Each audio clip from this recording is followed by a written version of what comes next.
Super cool. Got one new subscriber yesterday. I don't know if that's the reason I'm on my laptop. I'll take whatever reason it is. It could be that I had a bunch of views, and it doesn't matter which one you view, any of my content, which goes back to February. I forget what day in February, but I could look it up. This is wrong. Having a little caffeine at 10:20. If I could stop at 11, it would be so good for me as a human being. Okay.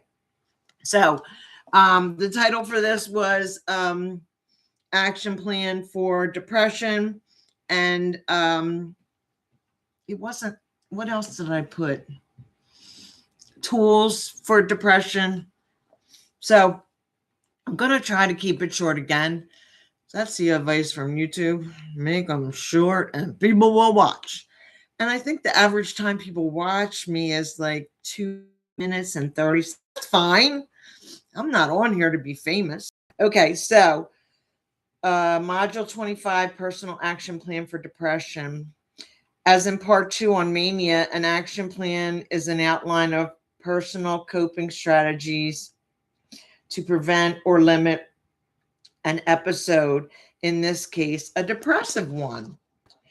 The first part of your personal action plan for depression is a summary of what you've learned about your personal warning signs of depression. So we've done this, and as it says in the book, this workbook, some of the signs for depression are also the signs for mania, but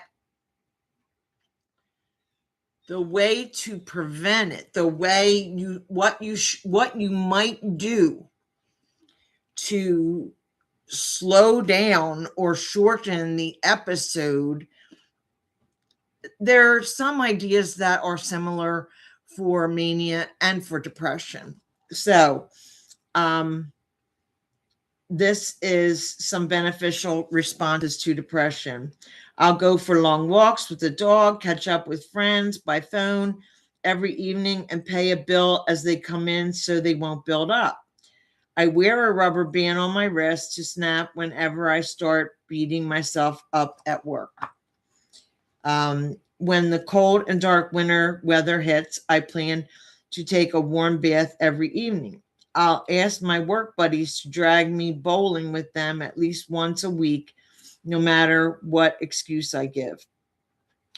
When my boss comes down hard on me and I'm feeling sorry for myself, I won't drown my sorrows with beer. I won't let myself sleep until noon. All good. So I'm going to sum up this. Again, a little thing that they want you to put in your wallet. Key early warning signs, triggers to avoid or manage, responses to do, responses not to do, contact provider number, contact support person number.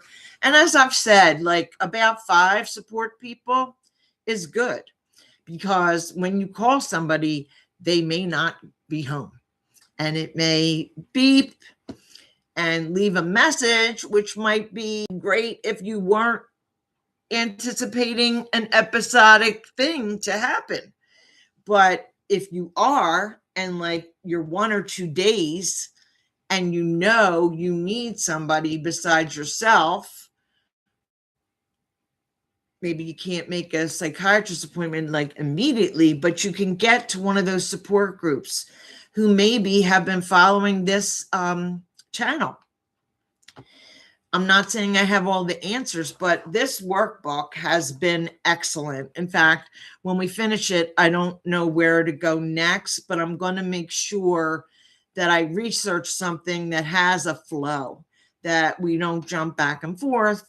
This is my first time having a channel, so I forgive myself. But this book, Overcoming Bipolar Disorder, a comprehensive workbook for managing your symptoms and achieving your life goals, has been perfectamundo. Okay, last paragraph and we'll end.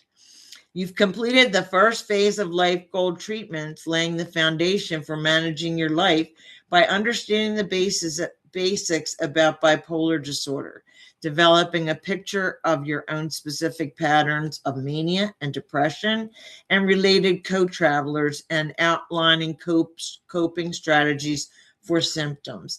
In the next modules, we'll focus on physical wellness. That is how your physical health impacts your ability to cope with symptoms of the bipolar disorder.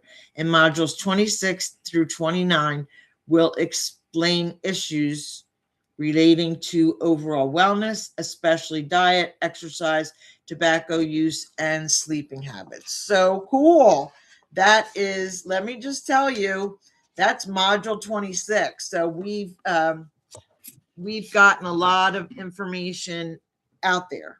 Our channel is a lot of information. So next 6 minutes. I hope it can be as short.